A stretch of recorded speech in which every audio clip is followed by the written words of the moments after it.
Satu sukacita saya boleh kembali berbakti bersama-sama dengan jemaat Mount Moriah pada hari Sabat ini. Dan saya secara pribadi sangat terberkati dengan firman Tuhan melalui pembahasan sekolah Sabat yang sudah dibawakan tadi. Dan setidaknya itu bisa saling mengisi dengan pembahasan pada hari ini. Dan kita memuji Tuhan untuk segala berkat-Nya yang senantiasa Tuhan berikan kepada kita. Firman yang telah menjadikan dunia ini adalah firman yang akan kita dengarkan nanti. Firman yang mengubah kehidupan orang-orang. Firman Allah yang menyembuhkan orang yang kusta. Firman Tuhan yang membangkitkan Lazarus. Firman Tuhan yang membuka mata orang-orang yang buta. Mengubah kehidupan adalah apa yang kita akan dengarkan saat ini. Jadi adalah kerinduan saya, kerinduan kita semua. Sebagaimana Allah mengubahkan orang-orang melalui firman-Nya waktu yang lalu, Allah yang sama akan mengubahkan hati kita ketika kita mempelajari firman Tuhan bersama-sama. Sebelum kita lanjut, mari kita tunduk kepala dan kita berdoa sekali lagi. Bapa di sorga, kami ingin mendengarkan suara Tuhan. Kami ingin meninggikan Kristus dan kasih karunia-Nya.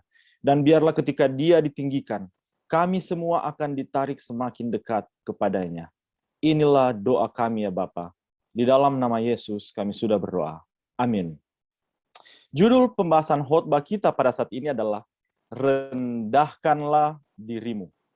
Dan kata ini diambil dari ayat yang sudah kita baca tadi, 1 Petrus 5 ayat 6.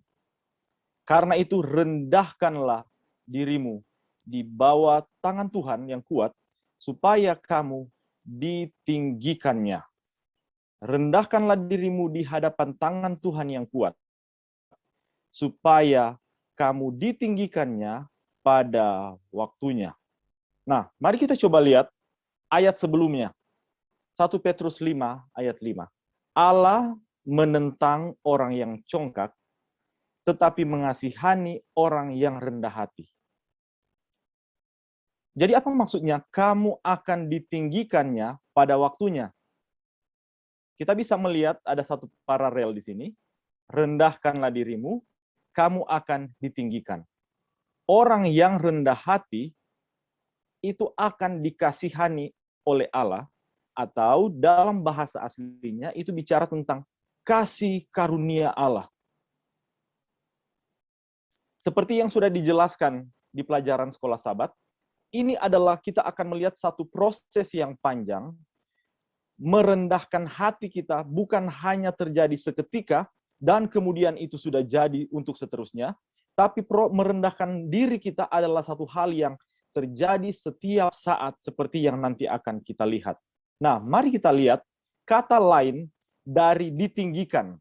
Tadi kan siapa yang rendah hati, ia akan ditinggikan.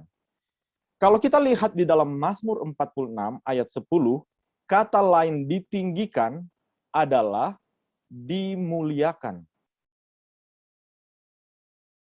Kalau di Mazmur 46 ayat 10, yang akan ditinggikan itu adalah Allah sendiri.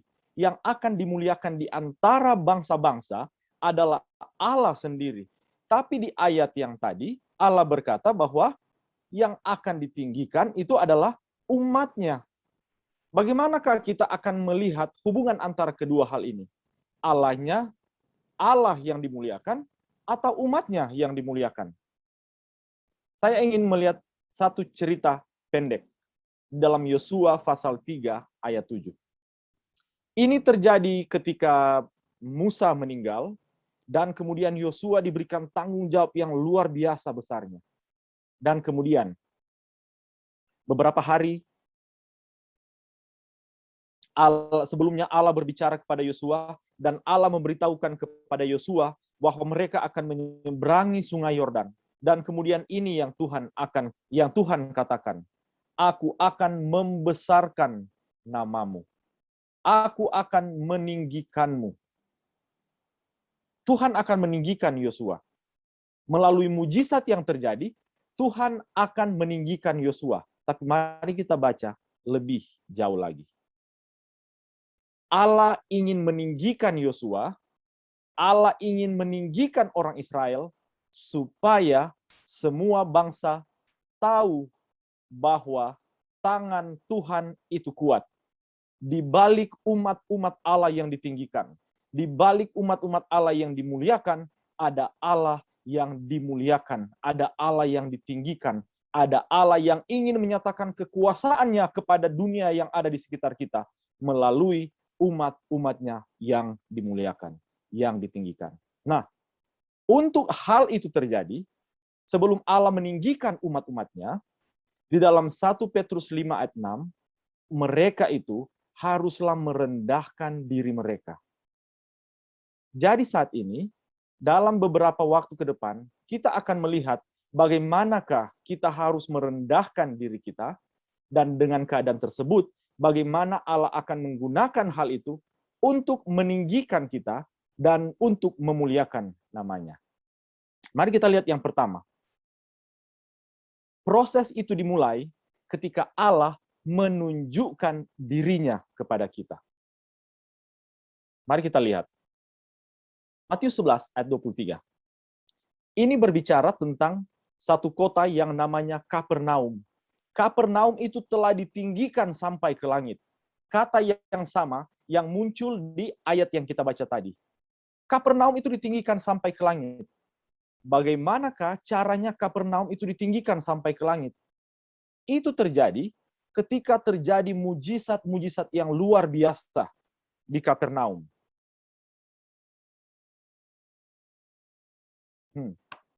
Mujizat luar biasa terjadi, dan oleh mujizat tersebut, kota Kapernaum itu telah ditinggikan. Tapi mari kita lihat, bagaimanakah sampai kota Kapernaum itu ditinggikan, tapi kemudian mereka itu akhirnya akan diturunkan ke dalam alam maut.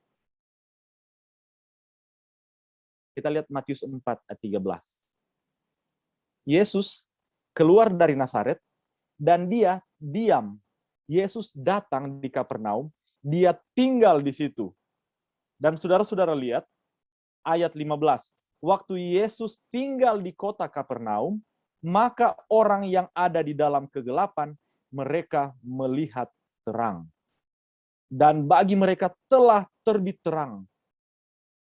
Dan bukan hanya Yesus tinggal di situ, kita tahu ada begitu banyak mujizat yang terjadi di Kapernaum. Jadi Kristus menyatakan dirinya di Kapernaum dengan tujuan untuk meninggikan Kapernaum atau orang-orang yang ada di situ. Tapi apa yang terjadi? Ternyata kalau kita baca selanjutnya, orang-orang yang ada di Kapernaum menolak terang yang telah diberitahukan kepada mereka. Kita lihat di sini. Sungguh menakutkan. Memiliki terang dan berkat yang besar, memiliki banyak kesempatan dan hak istimewa, namun tidak menghargai dan menggunakannya. Di sini berbicara tentang, kutipan ini berbicara tentang, kok apa yang terjadi ke Kapernaum jika saudara-saudara baca sebelumnya. Mereka memiliki terang kebenaran, tapi mereka menolak, mereka tidak memanfaatkan kesempatan mereka untuk menghargai dan menggunakannya. Ternyata Kristus datang ke Kapernaum, Kristus membawa terang, Kristus melakukan mujizat-mujizat yang luar biasa di sana, tetapi mereka tidak memanfaatkan kesempatan atau mereka tidak menghargai kehadiran Kristus di tengah-tengah mereka. Saat ini, kita baru saja mempelajari pelajaran sekolah Sabat tentang mengasihi orang lain. Itu adalah terang yang besar yang diberitahukan Allah kepada kita. Pertanyaannya adalah, berapa banyak dari kita yang sesudah acara ini akan menelpon orang-orang yang pernah melakukan kesalahan kepada kita dan mengambil inisiatif untuk memaafkan mereka. Terang diberikan kepada kita karena tujuannya adalah Allah ingin mengangkat umat-umatnya. Allah menggunakan begitu banyak cara untuk memberikan terang kepada umatnya. Di sini ada satu pepatah ya yang kita tahu, ada banyak jalan menuju Roma. Ini yang hitam-hitam itu adalah jalan-jalan besar, dan yang titik hijau di bawah sini itu adalah kota Roma. Ada banyak sekali jalan di sana. Dan kalau kita lihat di dalam Alkitab, Ada begitu banyak cara Allah berbicara kepada umat-umatnya. Allah menyatakan diri kepada umat-umatnya. Allah menyatakan kesalahan-kesalahan dari umat-umatnya. Karena tujuannya adalah untuk meninggikan mereka. Kita ingat Petrus. Allah menyatakan diri kepada Petrus ketika Allah melakukan mujizat, menangkap ikan yang sangat banyak. Allah juga menyatakan diri kepada Petrus, menyatakan kesalahan Petrus melalui seekor ayam yang berkokok. Kita ingat Manasye, raja yang sangat jahat. Allah menunjukkan diri kepada Manasye saat Manasye berada di dalam penderitaan. Allah menunjukkan dirinya kepada Elisa ketika Elisa sementara bekerja membajak. Allah menunjukkan dirinya kepada Musa ketika Musa sementara mengembalai domba-domba. Allah menunjukkan dirinya kepada Samuel ketika Samuel sementara tidur. Ada begitu banyak cara Allah berbicara kepada kita. Mungkin itu ketika kita kehilangan pekerjaan. Atau itu mungkin ketika kita sementara kita tidak sengaja kita menyalakan televisi. Kita tidak sengaja kita mendengarkan atau kita membaca satu ayat yang diposting. Allah mungkin menunjukkan begitu banyak terang kepada kita. Ada begitu banyak situasi di mana Allah berbicara kepada kita.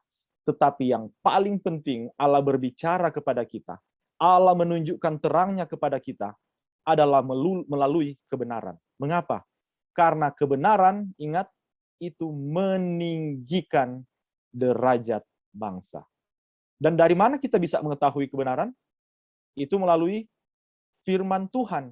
Dan ketika kita mengambil kebenaran tersebut, maka kita akan berjalan di jalan yang semakin hari semakin terang. Semakin hari semakin terang. Kita akan boleh memahami apa yang ingin Allah katakan kepada kita.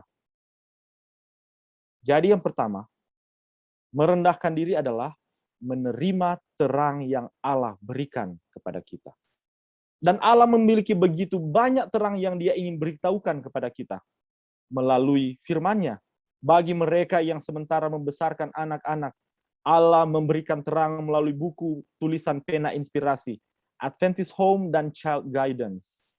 Bagi para siswa yang sementara belajar, ada buku pendidikan, membina pendidikan sejati. Pena Ilham, Allah memberikan begitu banyak catatan-catatan, tulisan-tulisan, pernyataan-pernyataan kepada kita. Jadi isu di sini bukanlah apakah Allah ingin menyatakan kebenarannya kepada kita atau tidak. Allah ingin menyatakan kebenarannya kepada kita.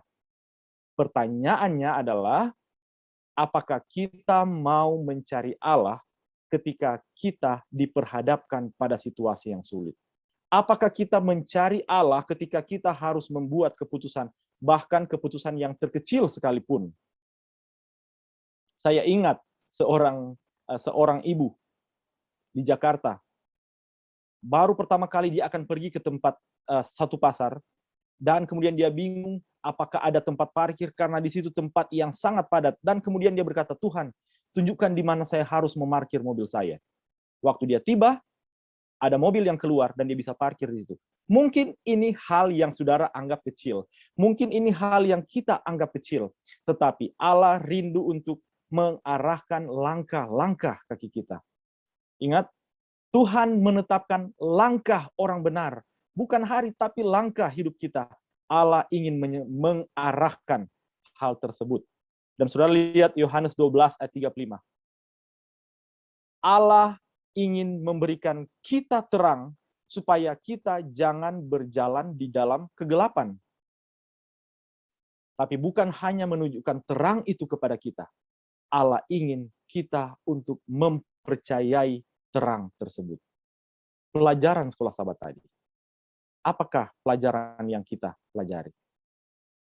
Maukah kita melakukannya? Itu adalah isu. Pertanyaan berikut adalah kapan kita akan melakukannya?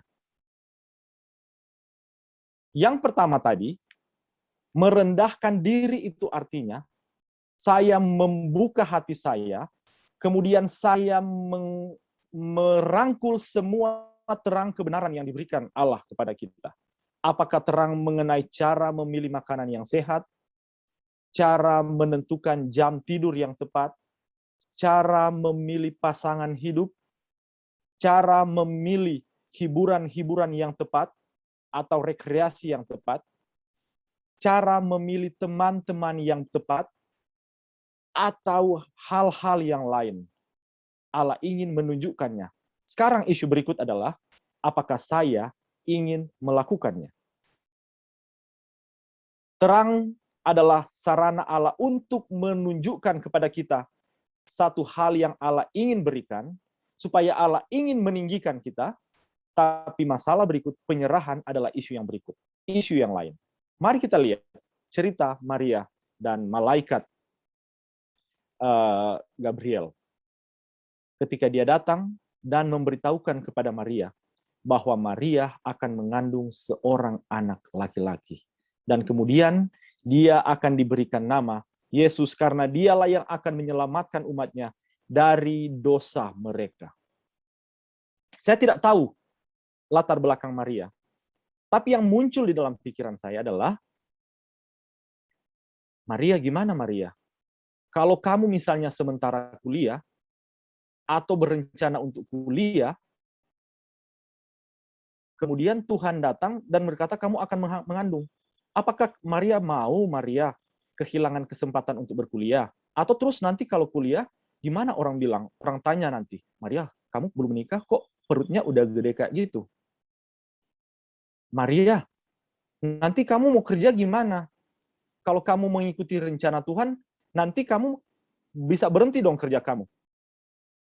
Masa depan kamu nanti gimana? Padahal orang tua kamu menaruh harapan yang besar loh sama kamu, Maria. Nanti gimana? Maria, nanti kalau kamu terima itu, nanti kamu dikucilkan teman-teman kamu. Mau nggak kamu, Maria, seperti itu? Yang ada di bayangan saya adalah, ada begitu banyak hal yang mungkin akan memberikan tekanan-tekanan kepada Maria ketika dia memutuskan untuk menerima suatu hal yang luar biasa tersebut. Dan apa yang kata Maria? Terjadilah padaku menurut perkataanmu itu. Ketika ada terang diberikan, ada hak istimewa diberikan, ada kesempatan untuk menjadi bagian dalam rencana penebusan, Maria mengambil hal tersebut. Dan bagi Maria, kita lihat ayat di sini. Waktu dia mengambil keputusan bahwa saya menerima apa yang Tuhan ingin saya perbuat, dia langsung menyanyi, jiwaku memuliakan Tuhan. Ia telah memperhatikan kerendahan hambanya. Dan mulai sekarang, segala keturunan akan menyebut aku berbahagia.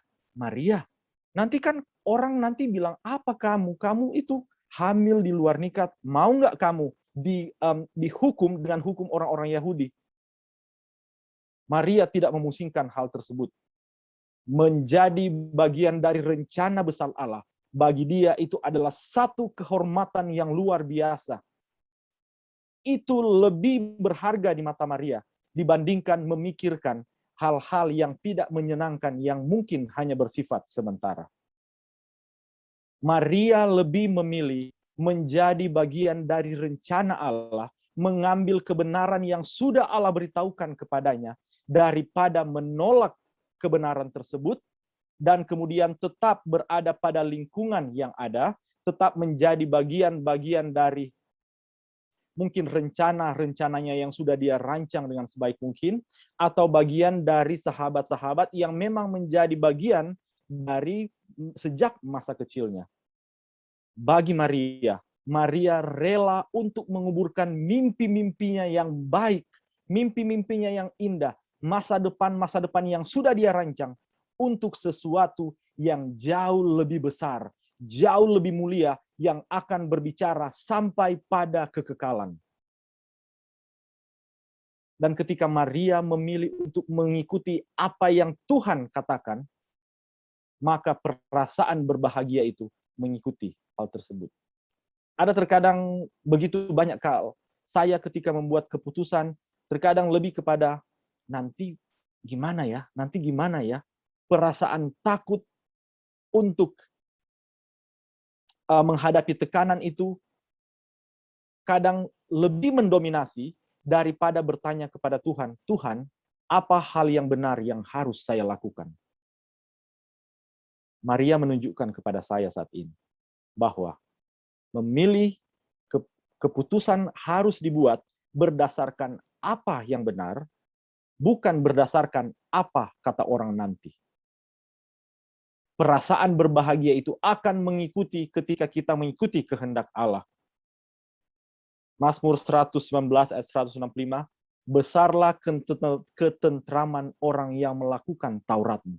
Ya, ketika kita memilih untuk melakukan kehendak Allah, maka Allah akan memberikan damai yang melampaui segala akal. Mungkin itu tidak akan mengubah hal-hal di sekitar kita, mungkin akan jadi lebih buruk. Orang-orang mungkin akan melihat kita sebagai orang yang aneh. Kita akan mendapatkan label yang tidak baik oleh karena keputusan melakukan hal tersebut.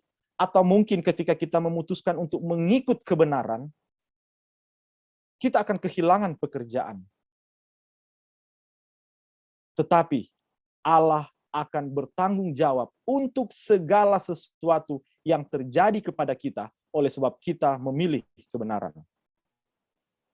Sahabat-sahabat, saudara-saudara di jemaat Mamuria, mungkin ketika kita mendengarkan ini, Allah mungkin sudah berulang-ulang kali untuk meminta kita untuk meninggalkan pekerjaan tertentu, pekerjaan tersebut, karena saya tidak akan pernah berbahagia di pekerjaan tersebut karena terlalu banyak kompromi.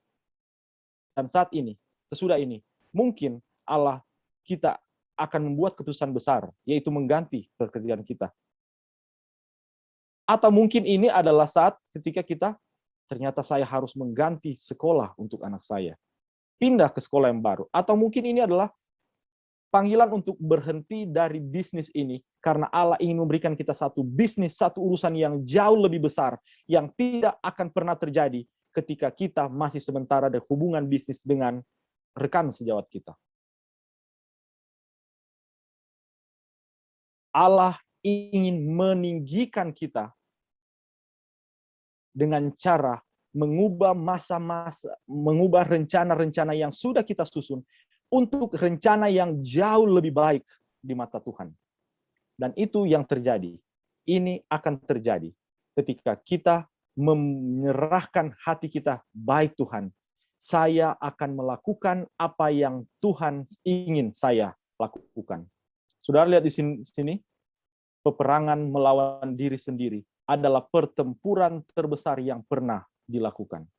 Menyerahkan diri, menyerahkan semua kehendak, menyerahkan semua pada kehendak Tuhan, membutuhkan perjuangan. Mungkin ini mengubah jadwal harian saya. Saya biasanya tidur jam 1 malam. Untuk tidur lebih awal itu mungkin membutuhkan perjuangan. Tapi ini adalah kehendak Tuhan.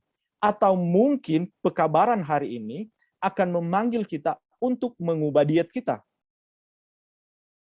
Atau pekabaran hari ini memanggil kita untuk menuntun kita mengubah cara kita menggunakan media sosial. Saya tidak tahu.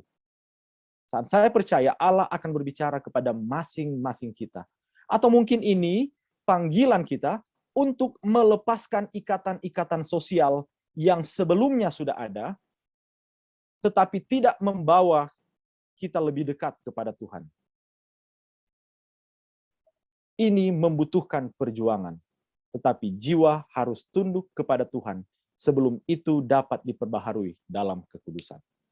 Jadi, pekabaran yang pertama merendahkan diri adalah ketika kita menerima, ketika Allah menyatakan terang tersebut, dan kemudian kita menerima terang tersebut. Tapi itu kan Maria. Maria adalah mungkin Maria adalah orang yang baik. Bagaimana dengan saya? Saya adalah seorang berdosa. Apakah mungkin Allah ingin menggunakan saya di dalam rencana besar penebusan? Akankah Allah menggunakan saya boleh menjadi berkat bagi orang lain? Di sini kita lihat pemungut cukai. Doanya sangat singkat. Dia bahkan tidak berani menengadah ke langit. Dia enggan untuk masuk ke gereja. Karena apa kata orang nanti? Doanya sangat singkat. Ya Allah, kasihanilah aku. Ya Allah, aku ingin bergantung kepada Tuhan. Ya Tuhan, tidak ada yang dapat mengubah hidup saya. Saya sudah berusaha mencoba tapi tidak bisa. Tuhan, kasihanilah saya. Dan orang ini, orang yang dibenarkan Allah. Merendahkan diri artinya di sini adalah kita datang kepada Tuhan, menunjukkan ketidakmampuan saya, menunjukkan saya ingin untuk bekerja bersama-sama dengan Tuhan. Dan mereka itulah yang akan digunakan oleh Tuhan. Mereka itulah yang akan ditinggikan oleh Tuhan. Yang berikut, Allah meninggikan umat-umatnya ketika Allah mengubah hidup mereka. Lukas 1 ayat 35, masih tentang Maria. Roh Kudus akan turun ke atasmu, dan kuasa Allah yang maha tinggi akan menaungi engkau. Sebab itu anak yang kau lahirkan itu akan disebut kudus, anak Allah. Ketika Maria mengatakan, Tuhan, saya ingin, jadilah seperti apa yang engkau kehendaki. Maka Roh Kudus turun ke atas Maria, dan kemudian menghasilkan Kristus di dalam Maria, dan Kristus itu yang lahir menjadi penebus kita. Saudara lihat Yohanes 14 ayat 6. Kristus ingin memberikan kepada kita Roh Kudus supaya dia boleh menjadi penolong bagi kita. Kristus ingin memberikan Roh Kudus menjadi penolong supaya Roh Kudus akan menyertai kita selama-lamanya. Kapan? Ini adalah saat ini. Kristus ingin masuk di dalam situasi kita saat ini. Saudara lihat, bukan hanya Roh Kudus, tetapi aku, Yesus, dan Bapa akan datang dan diam bersama-sama dengan kita. Di dalam bahasa Inggris ini adalah present tense. Masuk di dalam situasi kita saat ini. Oh ya?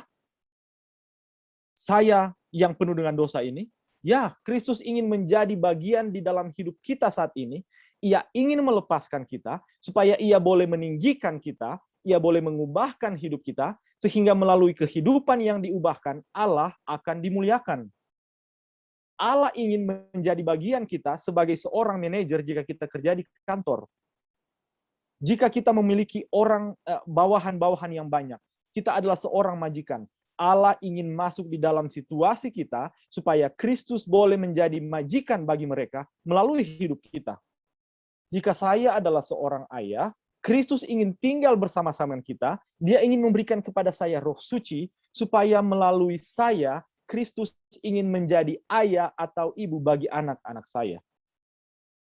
Saudara lihat, Roh Kudus adalah ada yang kelewatan di sini.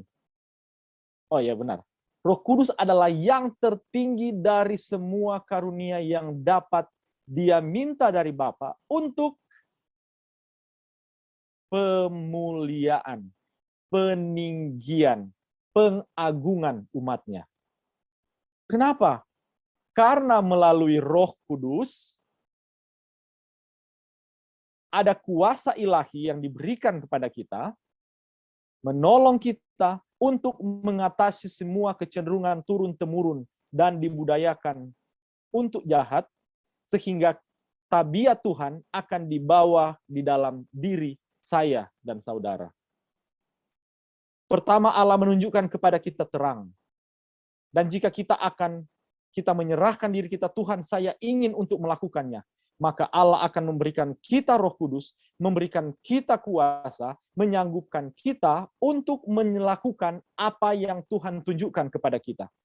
Dengan kata lain, saya ingin hubungkan dengan pelajaran sekolah Sabat. Ketika kita akan mengasihi orang yang sama sekali tidak mungkin kita kasihi. Kita sudah begitu banyak dilukai. Tapi ketika kita mendengar Allah ingin kita mengampuni mereka, dan kita katakan, baik Tuhan, saya ingin mengampuni mereka. Saya ingin memperbaiki hubungan yang sudah bertahun-tahun ini terputus dengan saudara A, dengan saudari B. Sebentar sesudah khotbah, maka Allah akan memberikan Roh Kudus menyanggupkan saudara dan saya untuk mengampuni mereka. Saudara lihat, Kristus yang datang ke dunia sebagai manusia, menjalani kehidupan yang suci, dan Kristus mengembangkan karakter yang sempurna. Saudara baca ini.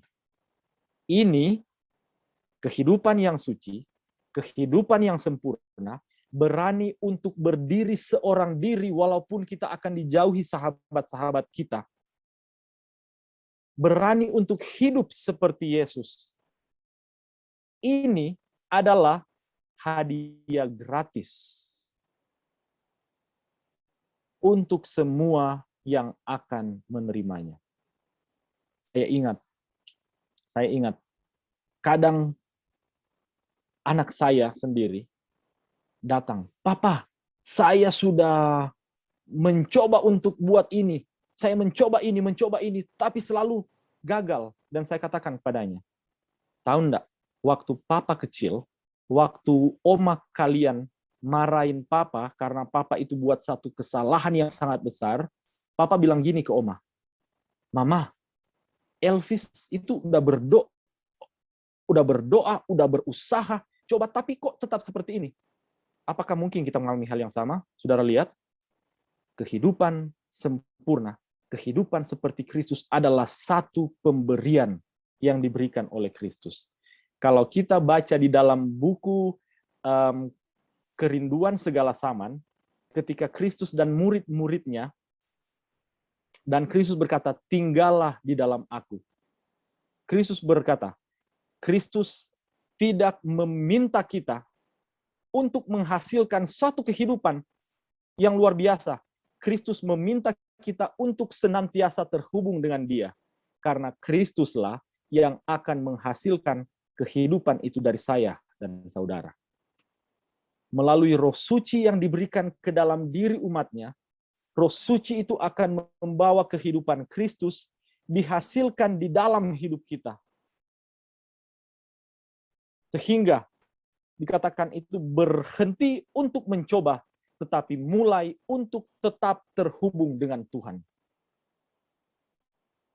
Dan kita orang akan melihat, luar biasa, kamu yang tadinya seperti ini, sekarang menjadi seperti ini. Saya ingin cerita satu cerita singkat tentang seorang sahabat saya. Dia tidak enggan jika saya menceritakan cerita ini kepada saudara-saudara. Dia adalah sahabat baik saya dari SD. Kemudian, saudara-saudara tahu,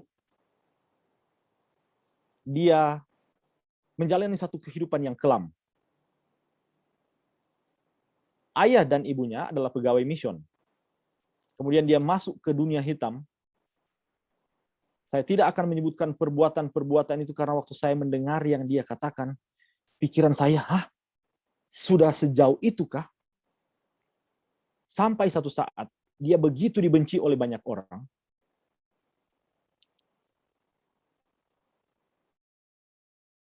Dan kemudian, satu malam, dia menjadi sopir angkot. Satu malam minggu tepatnya, dia lewat di satu perumahan, dan saya sangat tahu tempat di situ, karena saya pernah tinggal di lokasi tersebut untuk beberapa tahun lamanya. Dan kemudian dia dicegat. Waktu dia dicegat, dia tahu orang-orang ini menyasar nyawanya. Jadi dia buka pintu dan dia lari. Waktu dia lari, orang-orang mulai kejar. Dia tidak tahu mau kemana, tapi kemudian ada suara yang berkata, belok kiri. Dia belok kiri. Belok kanan. Dia belok kanan. Sampai kemudian ketika dia belok di satu lorong, dari arah depan ada kelompok lain yang sementara mengejar. Jadi dia dikejar dari belakang, dan kemudian dia coba ditangkap dari depan. Dan dia berada di tengah sekarang. Terkepung dari belakang dan dari depan. Kemudian ada suara bilang, belok ke kiri. Waktu dia belok ke kiri, itu ada rumah di samping situ. Dia bilang di situ ada orang-orang yang lagi mabuk. Dan waktu dia buka pintu, karena dia sudah capek, waktu dia dorong pintu pagar, dia langsung jatuh di pagar, dan orang-orang yang lagi bermain kartu, lagi mabuk di situ, langsung datang ke arah dia, menarik dia, dan kemudian orang-orang yang mengejar itu keluar, lari, tinggalkan tempat itu. Dia akhirnya dirawat di situ. Dia diberi minum, paginya dia pulang. Dan itu tetap terngiang-ngiang dalam pikirannya. Itu terngiang-ngiang dalam pikirannya. Dan kemudian, satu saat, dia berkata, Tuhan, saya ingin berubah. Dia dikeluarkan dari universitas karena dia memukul tenaga pengajar, dan bilang, Tuhan, saya ingin berubah. Dan entah bagaimana, dia sendiri tidak bisa menjelaskan, kehidupannya itu mulai berubah. Belajar Alkitab, berdoa, kehidupannya itu mulai berubah. Kemudian dosen-dosennya itu membantu dia sampai dia bisa lulus. Dosen-dosennya itu membayarkan uang sekolah. Salah satu adalah ia yang pernah dipukul oleh sahabat saya ini. Kemudian dia berkata, Tuhan, saya ingin mengubah hidup saya. Waktu dia pergi ke satu tempat, kampung dari istrinya, dia tanya, ada enggak gereja Advent di sini? Ada. Waktu dia pergi ke gereja Advent tersebut, yang ada di gereja tersebut adalah papan nama gereja yang sudah rubuh, dinding jendela yang jebol, dan kambing-kambing yang diikat di dalam gereja. Dan saat itu dia bertelut dan dia menangis dan dibilang, Tuhan, kalau Tuhan izinkan, saya ingin Tuhan gunakan untuk membangun kembali gereja ini. Pendek cerita, saat ini gereja itu sudah hampir selesai, dan dari tidak ada anggota-anggotanya sudah keluar semua, saat ini mereka memiliki kurang lebih 20 anggota baptis. Allah ingin menghasilkan kehidupannya di dalam diri kita. Dan saudara-saudara tahu apa yang dia buat? Kalau dia pergi ke stasiun, sudah tahu ya, stasiun itu tempat orang-orang berkumpul. Dia pergi kepada teman-temannya, dan keheranan yang besar dilihat oleh teman-temannya, bagaimana Allah mengubah kehidupannya. Berkat kasih karunia Allah diberikan kepada semua yang ingin untuk digunakan oleh Allah, supaya melalui saya dan saudara, kesempurnaan tabiat Kristus bisa kelihatan. Saudara lihat berulang-ulang tadi ya. Roh Kudus itu adalah pemberian. Kehidupan Kristus itu adalah pemberian. Kemudian, berkat kasih karunia itu adalah pemberian. Sudah lihat, saat ini, pelajaran sekolah sahabat tadi disentil. Pekerjaan Kristus di bait suci surga adalah dia membuat satu pekerjaan yang luar biasa di hati manusia melalui pertunjukan rahmat dan karunia-Nya yang limpah. Apa yang dia buat? Dia ingin mengubah kehidupan orang-orang sampai-sampai setan dan malaikatnya pun heran karena orang yang biasanya begitu mudah digoda, begitu mudah jatuh, saat ini mereka tidak dapat digoda lagi. Dia tidak dapat memahami misteri yang luar biasa yang terjadi dalam diri mereka. Siapa mereka? Mereka orang-orang yang merendahkan hati mereka, mengambil semua terang yang diberikan Allah kepada mereka, dan kemudian menyatakan, jadilah kepada kami seperti yang Tuhan kehendaki. Dan kemudian mereka membuka hati mereka, diisi oleh kuasa Roh Kudus, sehingga melalui orang-orang yang merendahkan diri mereka, Allah melakukan satu pekerjaan yang luar biasa. Dan apa hasilnya? Mari kita lihat hasilnya. Ada satu cerita, satu perumpamaan di dalam Lukas 14 ayat 8 dan seterusnya. Yesus berkata seperti ini, kalau ada acara pesta pernikahan, jangan cari tempat terhormat, mendingan duduk aja di belakang.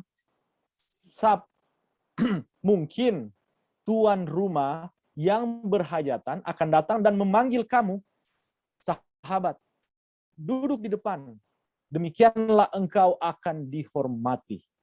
Sebab barang siapa meninggikan diri, ia akan direndahkan. Barang siapa merendahkan, ia akan ditinggikan. Kapan itu ditinggikan pada cerita ini? Ketika yang berhajatan memanggil tamu itu dari sekian banyak tamu, ada yang datang dan dia panggil, kamu sahabat, mari duduk di bagian depan. Ditinggikan adalah ketika orang boleh melihat bahwa Kristus bersama-sama dengan kita. Ditinggikan adalah ketika para bawahan kita melihat bahwa manajer mereka ternyata bukan Bapak A atau Bapak B, tapi manajer mereka adalah Kristus sendiri. Ditinggikan adalah ketika anak-anak berkata, Papa, saya ingin menjadi seperti Papa karena saya boleh melihat Kristus dipancarkan melalui Papa. Ditinggikan adalah ketika sahabat-sahabat kita di kantor melihat bahwa ternyata Kristus hadir bersama-sama dengan mereka. Mari kita lihat. Kejadian 26 ayat 28. Ini adalah satu kehormatan ketika Abimelek datang kepada Ishak dan dia berkata, kami telah melihat sendiri bahwa Tuhan menyertai engkau. Terjemahan lain bilang, sekarang kami melihat dengan jelas. Tuhan tidak kelihatan, tetapi melalui Ishak mereka boleh melihat Tuhan dengan jelas. Saudara lihat, Kisah 13 ayat 17. Ini ketika diberikan gambaran tentang umat Israel. Allah membuat bangsa itu, umat itu menjadi besar.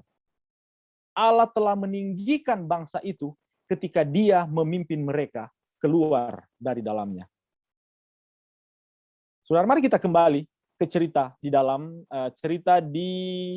cerita perhambaan orang Israel sebelum Allah meninggikan mereka. Sebelum Allah membawa mereka keluar dari perhambaan yang besar. Saudara lihat di sini, Keluaran 8 dan 23, ketika Allah membuat perbedaan yang besar. Orang boleh melihat, ini adalah umat Allah, ini yang bukan. Saya teringat cerita teman saya di kantor. Teman saya itu tinggal di Jakarta, dia kerja di perusahaan yang cukup besar, dan kemudian pendek ceritanya, dia bilang, saya tidak tahu, kok saya buat keputusan ini. 1, 2, 3. Dan kemudian bosnya mulai perhatikan, kok aneh keputusan ini. Dan dia bilang, hari Senin kamu tolong menghadap ya. Saudara tahu, pada hari Sabtu, terjadi satu hal yang luar biasa di dunia bisnis, sehingga keputusan yang dia buat pada hari-hari sebelumnya yang tidak dia mengerti, membawa keuntungan yang sangat besar bagi perusahaan. Hari Senin dia tidak dipanggil bosnya. Kemudian dia coba lewat, dia mau ke toilet, dan dia tidak sengaja mendengar percakapan antara bosnya dan seorang rekan sejawat. Dan ini dibilang, ini saya tidak pernah lupa. Ini katanya. Iya sih. Soalnya dia pakai Tuhan sih.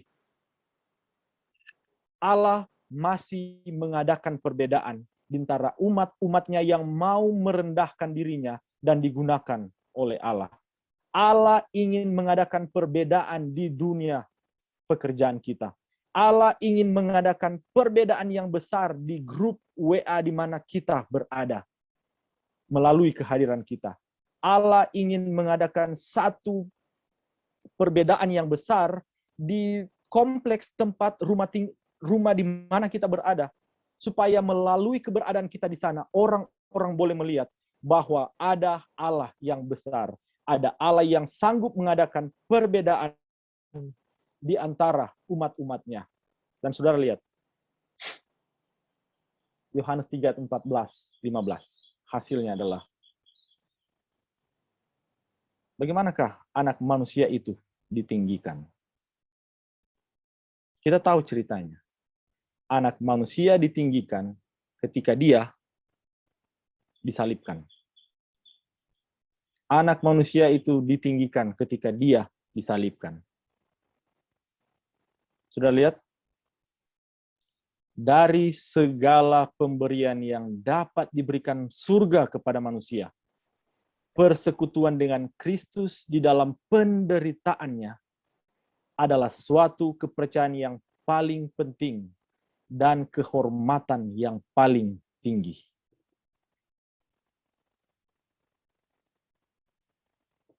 Ketika Kristus ingin melakukan kehendak Allah, dia itu dibenci.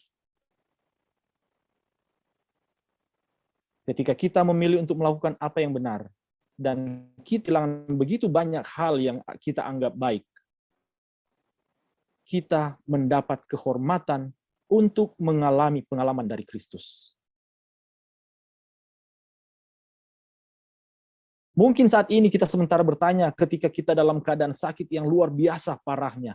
Dan kita berkata, Tuhan, di manakah Engkau? Ini satu kesakitan yang luar biasa.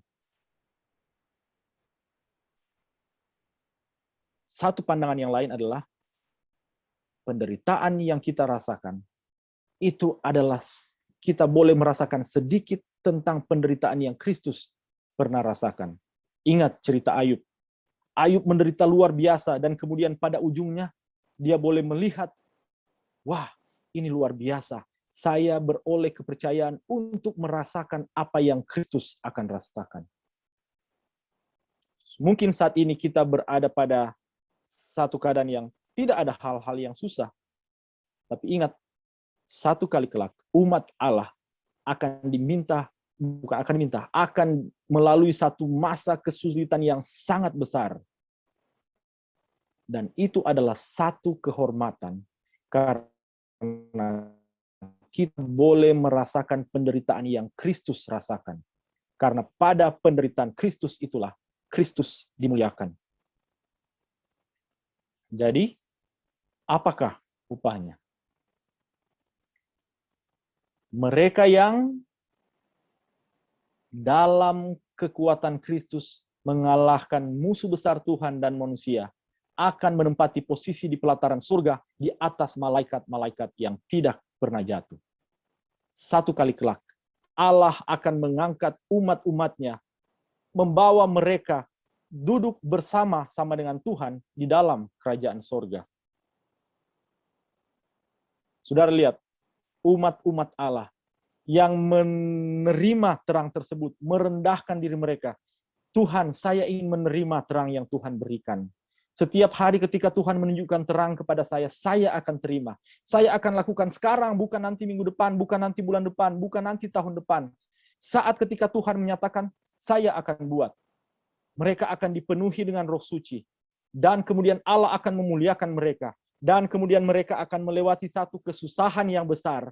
Dan pada akhirnya mereka akan bersama-sama dengan Kristus. Dan mereka, saya dan saudara, kita akan dihormati melebihi segala dunia lain yang ada di semesta alam. Dan ini kata Kristus, Wahyu 3:21. Barang siapa menang, dia akan duduk bersama-sama dengan aku di atas takhtaku. Kehormatan Allah, kehormatan Kristus tercakup di dalam kesempurnaan tabiat umatnya. Kristus sementara mempersiapkan satu umat yang akan tinggal bersama-sama dengan dia di dalam kerajaan sorga. Itulah sebabnya ia menunjukkan kepada mereka begitu banyak terang. Karena terang itu untuk meninggikan mereka, supaya mereka akan membuang dengan pertolongan Tuhan, membuang dosa dari hidup mereka. Dan ketika kita menyerahkan diri kita kepada Tuhan, kita merendahkan diri kita kepada Tuhan, Allah akan memberikan rohnya kepada mereka. Ingat, kita sementara menunggu, Allah akan berikan roh hujan akhir dengan limpahnya. Walaupun kita tahu dalam sejarah gereja, roh hujan akhir itu sudah sementara dicurahkan. Tapi satu saat dengan limpahnya kita akan melihat mereka yang sejak saat ini membuka hati mereka akan dipenuhi dengan kepenuhan Roh Kudus. Mereka akan serupa dengan Kristus. Kristus akan meninggikan mereka, menunjukkan kepada dunia apa yang dapat diperbuat oleh kasih karunia Allah kepada orang-orang yang menerima, yang membuka hati mereka untuk bekerja sama dengan sorga. Dan kemudian mereka akan melewati satu kesusahan yang besar. Tapi itu adalah proses Allah meninggikan mereka. Sampai akhirnya mereka boleh tinggal bersama-sama dengan Kristus. Karena nama Allah tertulis di dahi mereka. Dan saudara lihat, kutipan yang terakhir. Peninggian umat tebusan. akan menjadi kesaksian kekal terhadap kemurahan Allah. Ternyata pengalaman-pengalaman kita yang ada saat ini akan menjadi satu kesaksian kepada seluruh alam semesta tentang kemurahan Allah, tentang kasih karunia Allah yang menyelamatkan. Wahyu 22:5, dan mereka akan memerintah sebagai raja sampai selama-lamanya. Dan selama-lamanya kita memerintah, selama itu pula kasih Allah akan dimasyurkan. Kemurahan Allah akan senantiasa dinyanyikan melalui diri umat-umat Allah yang merendahkan diri mereka. Closing statement. Saudara-saudara, setiap hari Allah menunjukkan terang yang besar kepada kita. Dari gaya hidup, cara memilih pakaian, cara memilih hiburan, cara memilih makanan, cara mengatur hidup kita, cara mendidik anak-anak kita, cara memperlakukan orang-orang asing yang bersama-sama dengan kita, dan seterusnya. Ada begitu banyak yang Allah ingin berikan kepada kita. Saat ini, ambillah itu. Biarkan Allah memperkuat kita, memberikan kita kuasa melalui Roh Suci. Karena Allah ingin mengubah kehidupan kita semakin seperti Dia. Karena melalui kehidupan yang diubahkan itulah nama Allah akan ditinggikan. Dan satu kali kelak, kita akan tinggal bersama-sama dengan Kristus dari selama-lamanya sampai selama-lamanya. Karena itu, rendahkanlah hatimu di hadapan Allah, supaya kamu ditinggikan pada waktunya, dan di balik semua itu ada Allah yang dimuliakan dan kasih karunia yang diagungkan. Kiranya Tuhan memberkati kita semua. Dalam nama Yesus. Amin.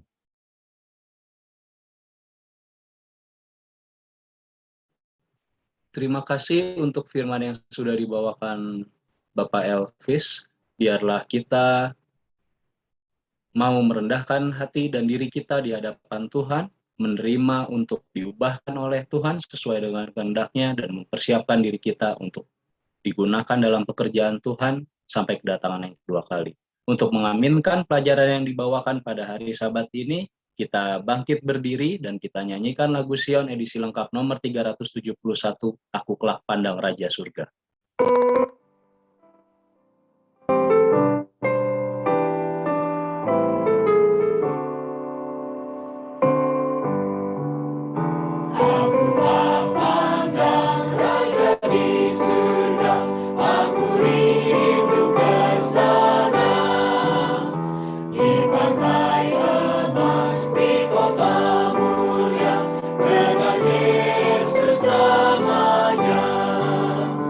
Pandang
Mari kita berdoa. Allah Bapa dalam kerajaan surga, kami berterima kasih karena Tuhan senantiasa menunjukkan terang kepada kami, supaya kami tidak akan berjalan di dalam kegelapan dan tidak akan tinggal di dalam dosa-dosa yang akan menghancurkan kami. Terima kasih karena kasih Tuhan ditunjukkan kepada kami melalui informasi-informasi, melalui situasi-situasi yang Tuhan bawa, supaya kami boleh melihat Tuhan dengan lebih jelas lagi. Ya Tuhan, ajarlah kami Tuhan, sanggupkanlah kami untuk menerima kebenaran itu dan berjalan di dalam terang yang Tuhan tunjukkan kepada kami. Di dalam setiap keputusan-keputusan kami, dalam pekerjaan kami, dalam tanggung jawab kami, biarlah Tuhan akan menuntun ke kami melakukan apa yang Tuhan ingin lakukan melalui kami. Biarlah Tuhan akan mengisi kami dengan Roh Suci, sehingga dimanapun kami berada, pada situasi apapun, orang-orang boleh melihat Kristus yang dimuliakan di dalam diri kami. Kami rindu untuk tinggal bersama dengan Kristus. Persiapkanlah kami ya Tuhan, supaya kami akan boleh melihat Kristus pada waktu Dia datang. Hamba-Mu berdoa untuk jemaat Mount Moriah, pendeta jemaat, ketua-ketua jemaat, majelis jemaat, demikian juga semua anggota jemaat dari yang termuda sampai yang tertua. Berkat kiranya Tuhan limpahkan kepada semua jemaat, anggota jemaat yang ada di sini. Biarlah melalui kehidupan mereka, orang boleh melihat bahwa sesungguhnya Tuhan mengadakan perbedaan di antara umat-umat Allah. Adalah kerinduan kami waktu Yesus datang, semua kami akan boleh diselamatkan, hidup dengan Tuhan dari selama-lamanya sampai selama-lamanya. Dimuliakanlah Engkau melalui kehidupan kami ya Bapa. Inilah doa kami. Di dalam nama Yesus kami sudah berdoa. Amin.